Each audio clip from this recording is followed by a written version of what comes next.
Buenas tardes, bienvenidos al canal Aprendemos de Todo. En este video vamos a retomar el libro Leer y escribir en la escuela, lo real, lo posible y lo necesario, capítulo 2, para transformar la enseñanza de la lectura y la escritura de Delia Lerner. Recuerden que en el canal tienen el capítulo número 1, ¿sí? Vamos a ir desarrollando paso a paso cada uno de sus apartados desde la columna vertebral que ella expone, luego cuáles son los desafíos, cómo propone resolver estos desafíos, si el cambio es posible, la capacitación docente, acerca de la transposición didáctica, aquellos aspectos más importantes que nos habla, por ejemplo, el contrato didáctico. Luego vamos a ver las herramientas que ella da para la transformación de esta enseñanza, ¿sí? Comenzamos por algo que dice muy importante, que es el objetivo de la escuela. ¿Cuál es el objetivo de la escuela? Dice que producir transformaciones sustanciales sin perder su especificidad institucional, sin renunciar a su función enseñante. Recuerden que esto va a ser la columna de todo lo que ella expone. Producir transformaciones sustanciales sin perder su especificidad institucional, o sea, enseñar. ¿Pero a qué se refiere este objetivo? ¿Cuál sería el desafío que nos propone?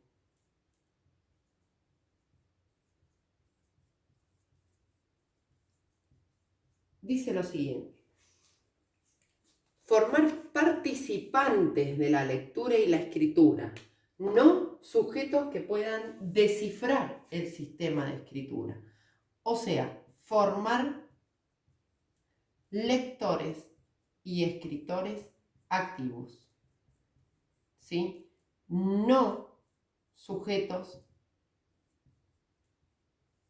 que descifren. ¿A qué se refiere ella con descifren? A los procesos de alfabetización, donde el niño ve signos que va descifrando sin sentido alguno. Pero esta formación de lectores, ¿cómo es posible? Que busquen información. ¿Para qué? Para la solución de problemas. O sea, con un sentido, ¿sí? Que aprendan a buscar, a leer con un sentido. A su vez, lectores críticos. Uy, este es muy grueso. Lectores críticos, que lean entre líneas. ¿Qué quiere decir el texto? ¿Qué quiere decir ese autor? Bien. Y que lean diversos textos. O sea, la práctica de la lectura. ¿Para qué? Para tener un repertorio y además para poder comparar y producir luego, ¿sí? Bien, continuamos con el próximo apartado, que es ¿qué propone ella para este desafío? Denme un segundo, recuerden el canal, tienen más material y varios autores. ¿Qué propone? Dice, en primer lugar, lograr que los alumnos lleguen a ser productores. Que los alumnos lleguen a ser productores. O sea, que produzcan textos. 2. Lograr que la escritura deje de ser en la escuela un objeto de evaluación para construirse en un objeto de enseñanza, que los alumnos se apropien de la escritura. ¿sí? Que la escritura deje de ser un objeto de evaluación. ¿A qué se refiere esto? Tomo lectura para tener una nota, lean para responder las preguntas, lean para informarse. Seguimos evaluando, ¿sí? No lo trabajamos como un objeto de enseñanza para construirse en un objeto de enseñanza. Dijimos 1, 2, 3. Promover el descubrimiento y la utilización de la escritura como instrumento de reflexión sobre el propio pensamiento, ¿sí? Vamos a ver a qué se refiere la escritura como instrumento de reflexión. No solo, como decíamos recién, la lectura crítica, ¿sí? Sino también el escribir, leer y reescribir. Escribir, leer y reescribir. Cuando el alumno produce, casi siempre le damos ideas o imágenes o le decimos cambiar el final, pero ellos escriben, se corrige, listo, termino. No. Trabajar la escritura, leer lo que escribimos, ¿sí? Corregirlo, ya sea ortografía, narración, etc. Y volver a reescribirlo. ¿Para qué? Para que sea un proceso la producción, ¿sí? No una resolución de un ejercicio. ¿Y todo esto para qué? Para formar lectores y productores o escritores competentes y autónomos. Recuerden, ¿qué es competente? Una persona que desarrolla competencias para, ¿sí? Competencias para ser lector. Por ejemplo, la lectura modélica. Competencias para ser productor. Tener un buen repertorio de palabras y significados. La práctica de la lectura y la producción, etc. Bien, continuamos con el próximo apartado que propone ella. ¿Es factible esto? O sea, ¿es factible? ¿Podemos aplicar esto que ella dice? Vamos a ver cómo. El apartado se llama, en la escuela. ¿Es factible? ¿Cómo? Primero, distinguir la tensión que existe entre la rutina y la moda. La rutina son los tiempos, la presión del tiempo, todos los días lo mismo, tengo que dar tantas áreas, las horas especiales, etc. Y en cuanto a la moda, habla de innovación. ¿Sí? Hay innovaciones que son como impuestas, como algo nuevo, hay que aplicarlo. Y no tienen una base pedagógica. Entonces, tener cuidado con esto de nuevo, que tenga un sustento o una aplicación en la pedagogía. Y ahí cita a Ives Chevallar. Ives Chevallar se escribe así. Es el creador de la teoría de la transposición didáctica. ¿Qué nos dice esta teoría? Dice que existe un saber sabio. Muy cortito se los explico, ¿sí? Este saber sabio se va a transformar para enseñar en un saber enseñado. ¿Y qué nos dice la autora?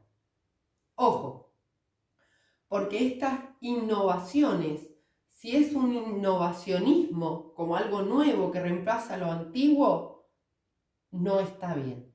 Porque no todo lo antiguo es malo, ni todo lo nuevo es bueno. ¿Por qué no?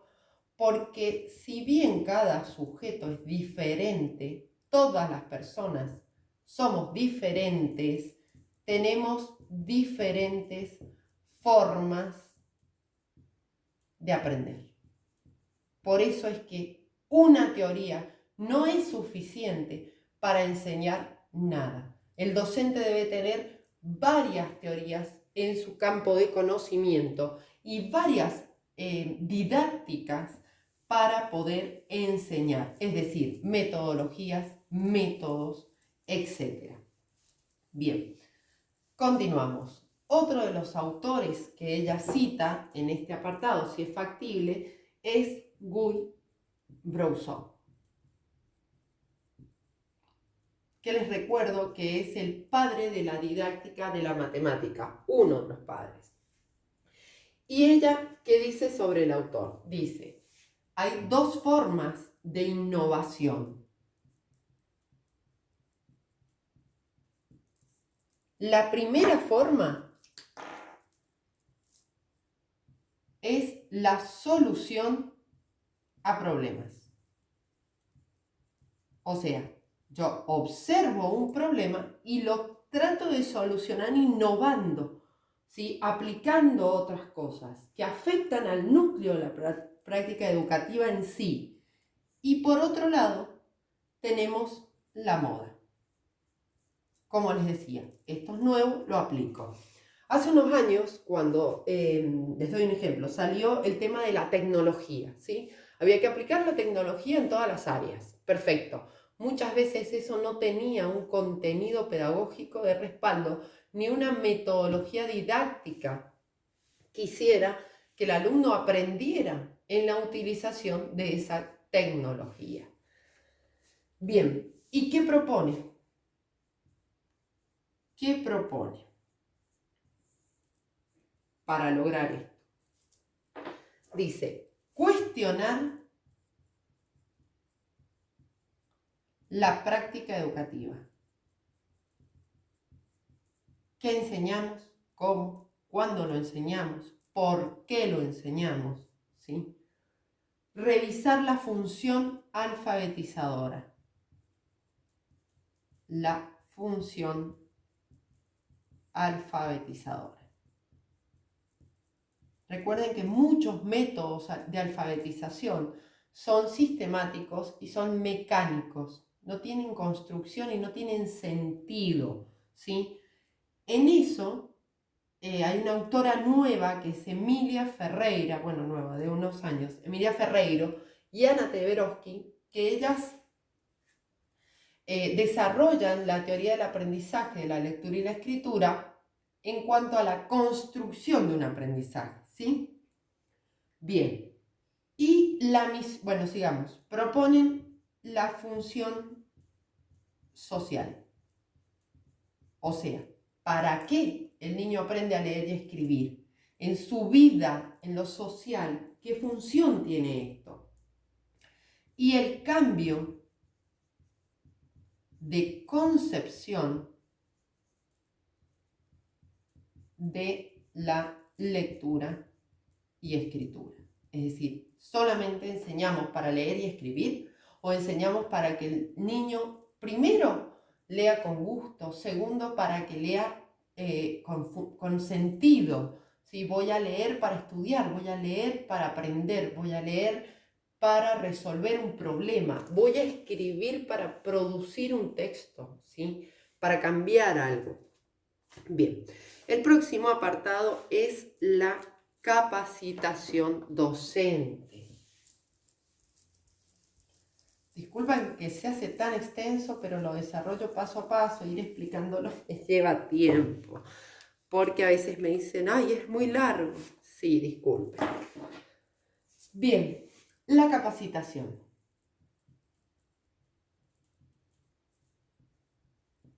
Dice que es una condición necesaria, pero no suficiente para el cambio de la propuesta didáctica.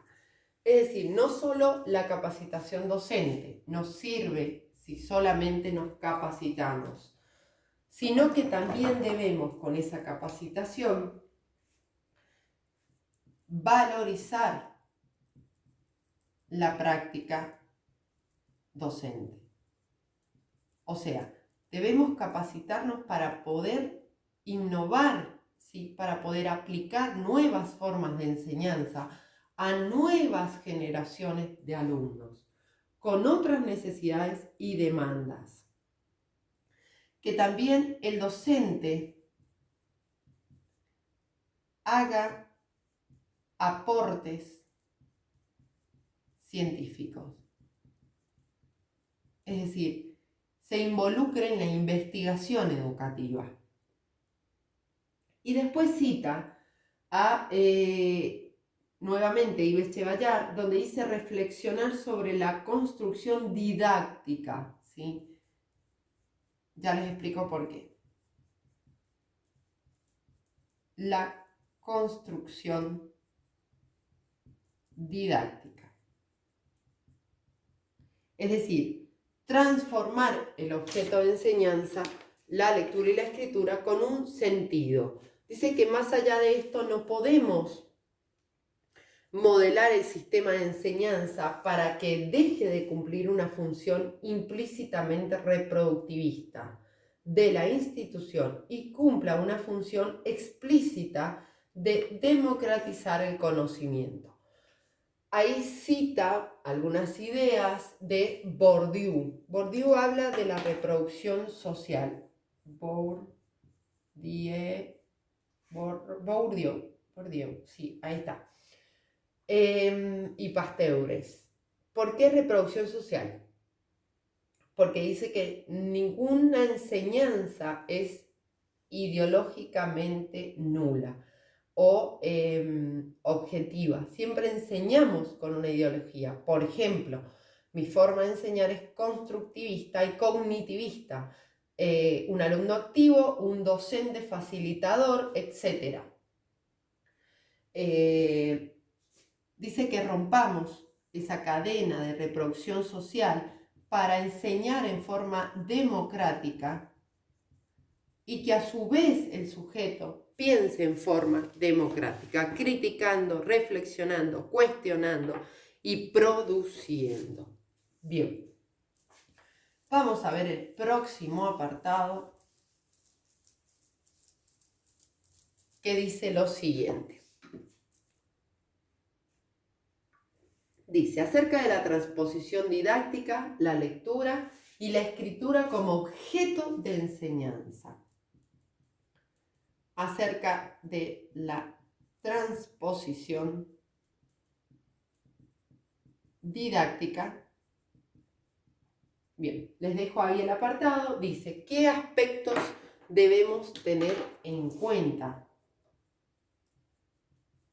Recuerden que la transposición didáctica es cuando enseñamos, ¿sí? Analizar la práctica escolar a la práctica social, o sea, lo que enseñamos en la escuela que tenga un funcionamiento en la práctica social, que no sea vacío solamente para evaluar y sacar una nota. Después, la producción de textos como un proceso. Es decir, trabajar con los alumnos una lectura para producir un texto o producir un texto en varias etapas. No decir, en una hora producen el texto, lo corrijo, listo. No, que sea algo que vaya evolucionando, que vaya desarrollándose. La lectura con propósito.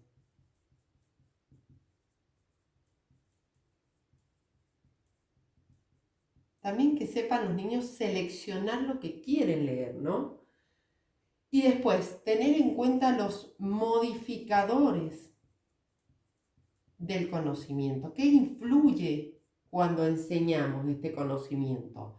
La presión del tiempo, y la presión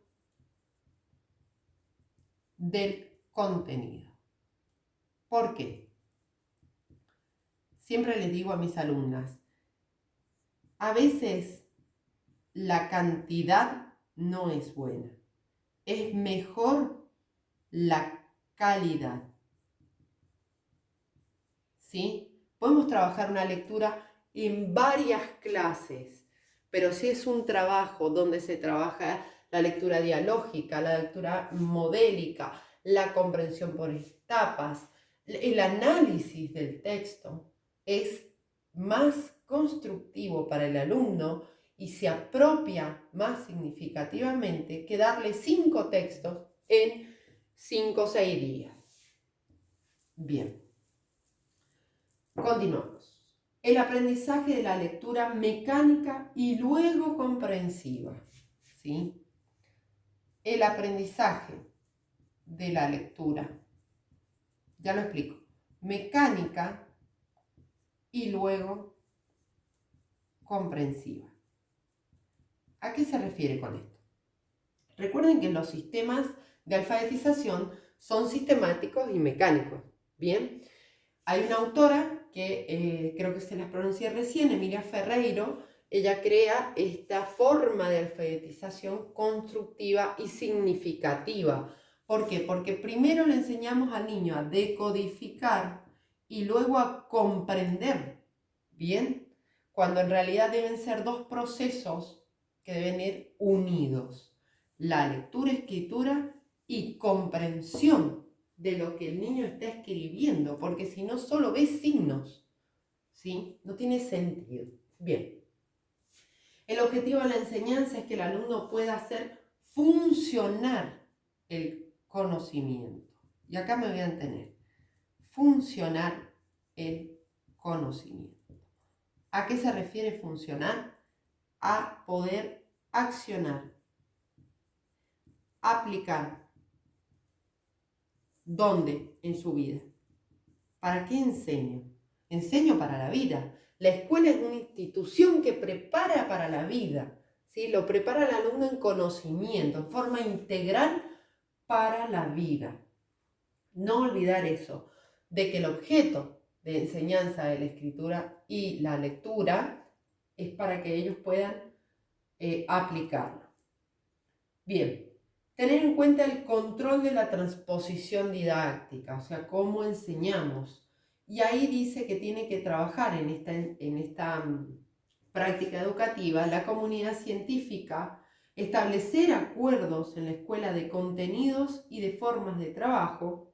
¿A qué se refiere? A principio de años, en el proyecto educativo institucional, se trabaja la enseñanza por ciclos, por ejemplo, cómo se va a enseñar tal contenido por ciclos. A su vez, qué metodología se va a utilizar, qué material de lectura, etc. Eso hace que sea una construcción de aprendizaje. Entonces el niño, a medida que van transcurriendo los años, va de un conocimiento simple a un conocimiento complejo en forma escalonada, ¿sí? Año a año. Bien, vamos al contrato didáctico, ¿sí? Ella ejemplifica la teoría del contrato didáctico de Bruso de la siguiente manera. Didáctico. El contrato didáctico tiene 3 elementos. Por un lado, el alumno. Por otro lado, el contenido o el saber. Por otro lado, el docente. Todas estas líneas producen una interacción, o sea, una interacción alumno-docente, docente-alumno, alumno-contenido, contenido-alumno y a su vez docente-contenido. Y dice, este contenido, ¿sí?, va a ser transformado, ¿sí?, va a ser adaptado en ocasiones para poder enseñarse. Y esa transformación repercute en una responsabilidad del docente. Pero a su vez, el alumno también posee una responsabilidad ¿de qué? De aprender, ¿sí? Bien. El alumno se apropia como un lector independiente de ese aprendizaje.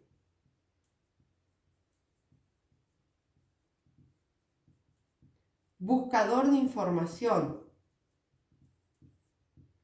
Elaborar puntos de vista. Trabajar la corrección, la relectura, la reflexión y la crítica sobre esa lectura. ¿Qué es responsabilidad del docente? Formar sujetos competentes, ¿sí? En la lectura y la escritura, y responsabilidades compartidas. Pero a su vez, todo este contrato didáctico, todas estas interacciones tienen relaciones recíprocas explícitas e implícitas. Es decir, explícitas, por ejemplo, el docente entra y dice, vamos a trabajar tal lectura, ¿sí? Implícitas es cómo el docente internamente se para a enseñar ese conocimiento, la percepción que tienen los alumnos del docente y del docente hacia los alumnos, etc. Y esto va a influir en este contrato didáctico, en estas interacciones que se producen todo el tiempo y constantemente, ¿sí? En todos los aprendizajes. Bien, ¿qué herramientas es el próximo apartado necesitamos o debemos aplicar para? Dice, herramientas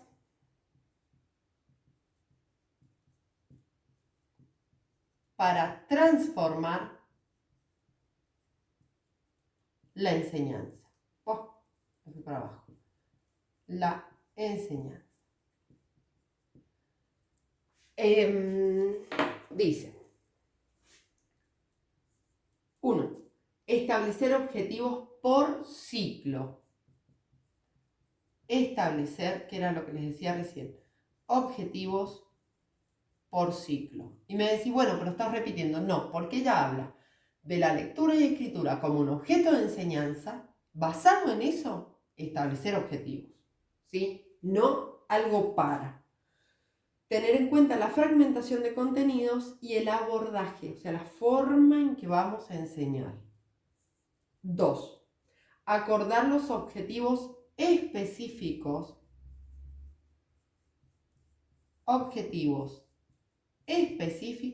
Y los objetivos generales.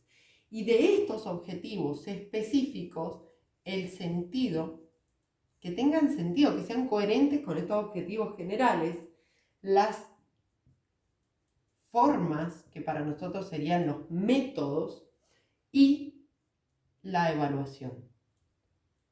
¿Cómo vamos a evaluar? ¿Para qué? No el copiado, pegado y la comprensión solamente. 3. Establecer relación entre objetivos y actividades. Entre estos objetivos y la actividad que voy a hacer.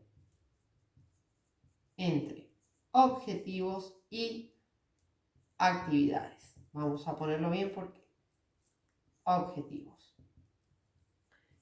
Y finalmente la número 4, superar la separación entre alfabetización en sentido estricto y la alfabetización en sentido amplio. Ahora lo explico. Alfabetización.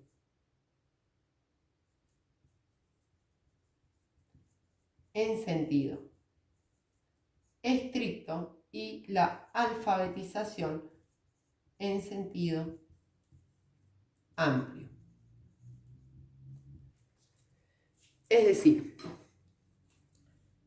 la desvinculación en los primeros años del significado solo de la decodificación y luego la comprensión en los grados superiores. Esto también lo podemos ver en la taxonomía de Bloom.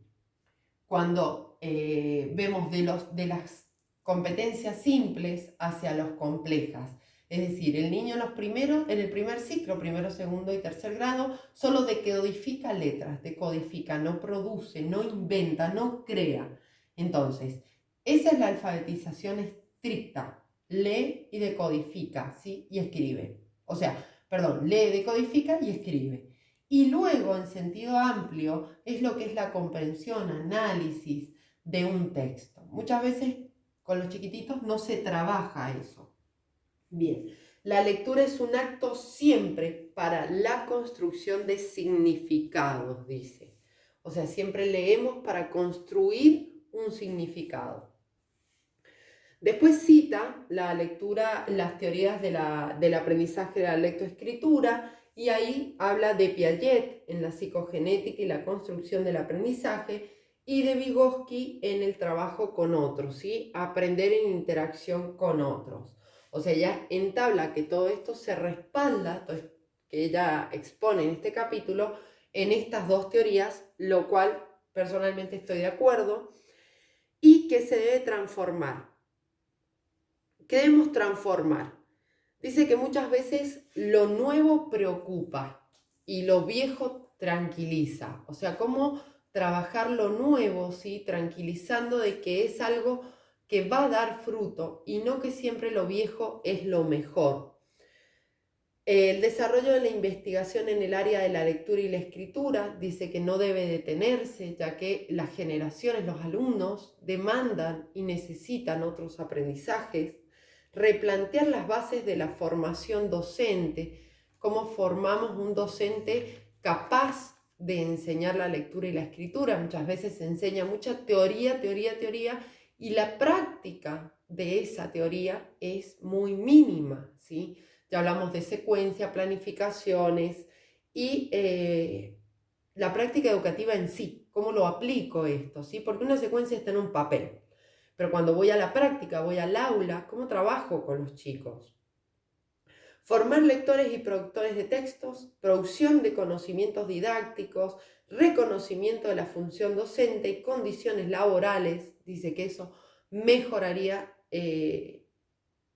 la educación y propiciar la investigación en el campo de la didáctica de la lengua y la escritura. Bien. Espero que les haya servido el video. Por favor, si tienen alguna consulta, déjenlo en los comentarios. Si te sirvió, regálame un me gusta, comparte y suscríbete. Muchas gracias y disculpen que sea tan largo.